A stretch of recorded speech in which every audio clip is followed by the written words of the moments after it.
Parallèlement avec la Gaspésie chante pour l'Ukraine, le spectacle bénéfice qui va avoir le 23 avril prochain, qui est déjà complet d'ailleurs. Oui. Vous avez fait un an en camp. Oui, en fait, ce qu'on a décidé, c'est que c'est bon, les arts de la scène, on aime ça les mélanges de disciplines au niveau des arts et de la culture. Alors, on a eu l'idée, l'équipe du Centre culturel et Annick Loisel, qui est une artiste qui Tapas Pébiac, d'offrir l'opportunité au public qui va être présent au spectacle de voir des œuvres d'artistes surtout en art visuel. Alors, on a fait un appel auprès des artistes en art visuel à savoir s'ils voulaient faire don d'œuvres pour qu'on puisse les mettre en manquant pour verser des argents supplémentaires à la Fondation Canada-Ukraine. Alors, les artistes ont jusqu'au 13. Alors, déjà, avaient jusqu'au 13, en fait, pour déposer des œuvres.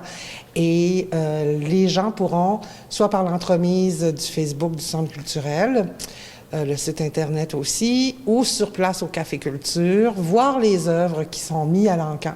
La mise de départ est de 25 $, même tarif que pour le spectacle. Et les gens sont invités à mettre des mises supplémentaires à coût de 5 $ jusqu'au soir du spectacle, 20 h, où la personne qui aura fait le don le plus élevé pour une œuvre deviendra propriétaire de cette œuvre-là. Et ces argents-là sont ajoutés à la cagnotte là, qui est déjà remplie là, avec les billets spectacles. Et il ne faut pas oublier aussi qu'il y a beaucoup de personnes qui nous appellent ou qui viennent nous voir pour faire des dons, même si elles ne participeront pas au spectacle, même si elles ne seront pas présentes pour l'encan.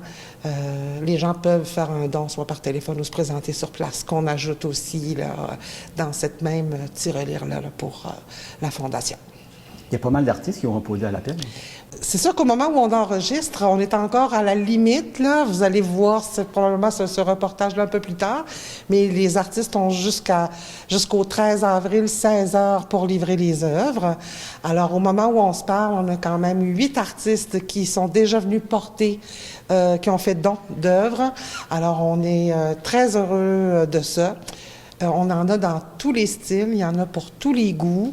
Alors, c'est drôlement intéressant.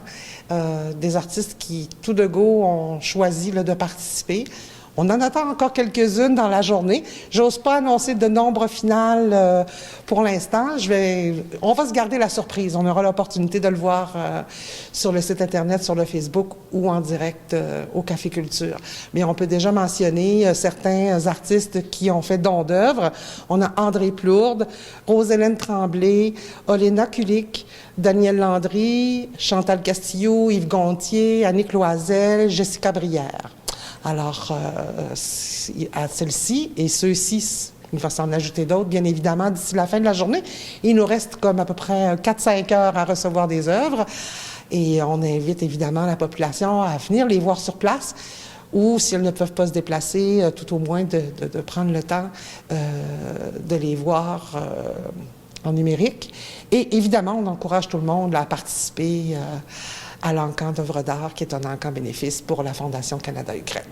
Puis l'encan final, ça va se dérouler comment? En fait, c'est qu'au moment, la fin des enchères, c'est à 20 h, au moment où débute le spectacle.